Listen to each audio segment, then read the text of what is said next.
Good evening, everybody. Rick has the night off. That rage may be in the form of a loaded handgun. Minnesota state troopers say they are receiving more and more reports of armed motorists on interstates.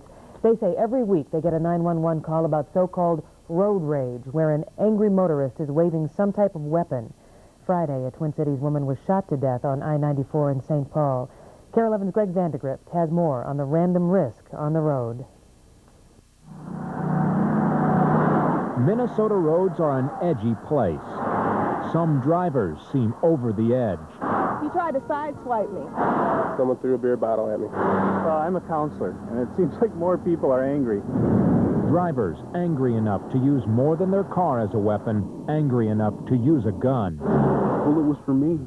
The bullet was for me. It came so close to me. Lawrence Matten has seen the anger. His girlfriend, Laura McPhee, was killed by that bullet last week. Matten says they were just out driving in St. Paul when the harassment began, ending in gunfire and death. They pulled up, I slowed down, they slowed down.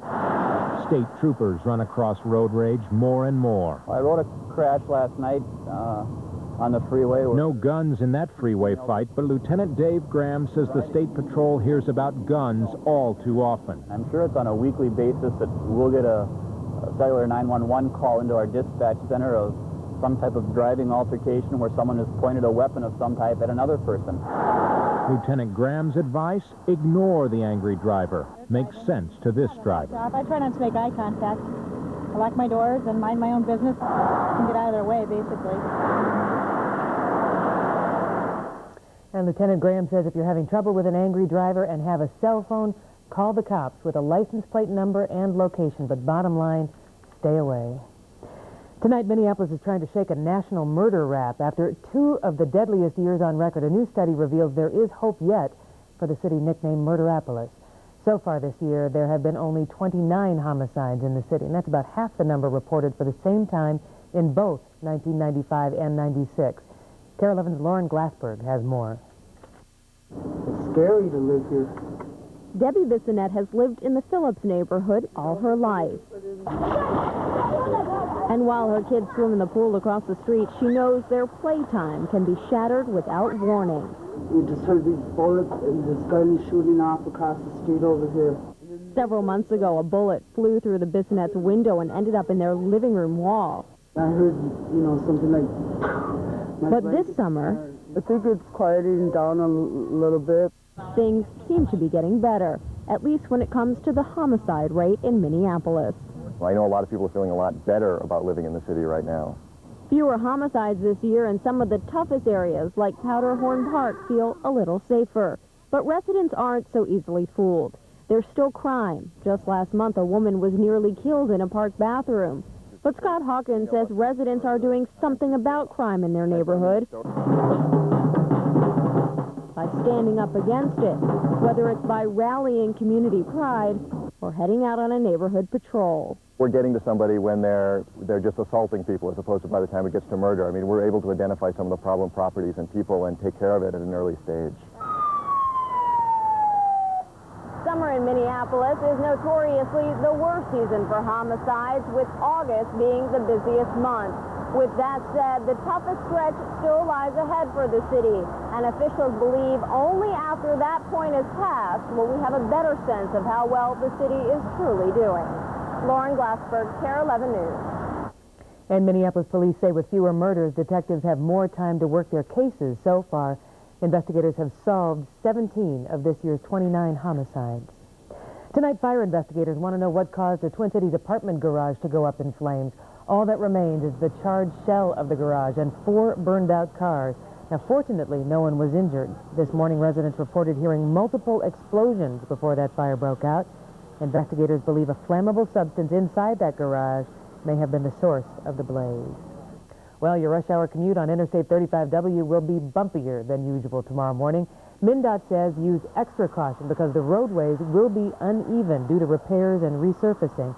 In fact, for the next 2 months, I-35W from Highway 36 to 694 in Roseville and Arden Hills will shut down every night from 9 p.m. to 5:30 a.m.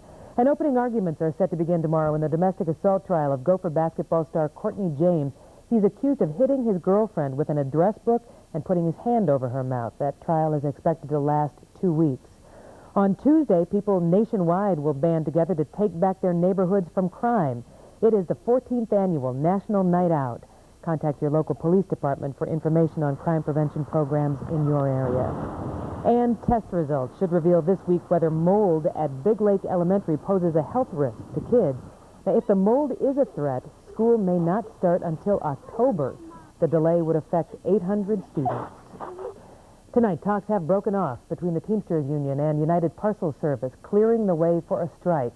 185,000 UPS Teamster workers are ready to walk off the job in less than an hour from now if a new contract agreement is not reached, and that does not appear likely. At issue are salaries, pensions, and the use of subcontractors. At least 5,400 Twin Cities employees would be affected. UPS is the nation's largest package delivery service. Today, Northwest Airlines celebrated its 50th anniversary of service to Asia with a zoo bash for some very special artists. 18 children drew pictures for the Northwest World Plane. The 300-ton flying canvas features artwork from 10 Asian and 9 American cities. Today, as part of the celebration, Northwest donated $5,000 on behalf of each young artist to the nonprofit organization of their choice. Yeah, this is pretty. The 7th annual Powderhorn Art Fest wrapped up today with hundreds of folks on hand. The 2-day event featured a variety of ethnic food, arts and crafts, and plenty of great music. All proceeds from that fest benefit youth programs at Powderhorn Park. Well, time now to take a short break, but there is much more ahead, including a marvelous Monday. That's coming up in weather.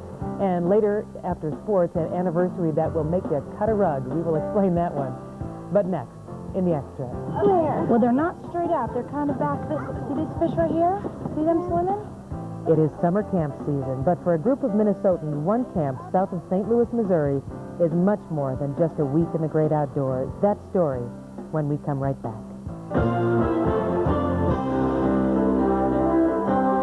With Joan Steffen, Rick Cupcella, Belinda Jensen, and Tim McNiff, you're watching KARE 11 News.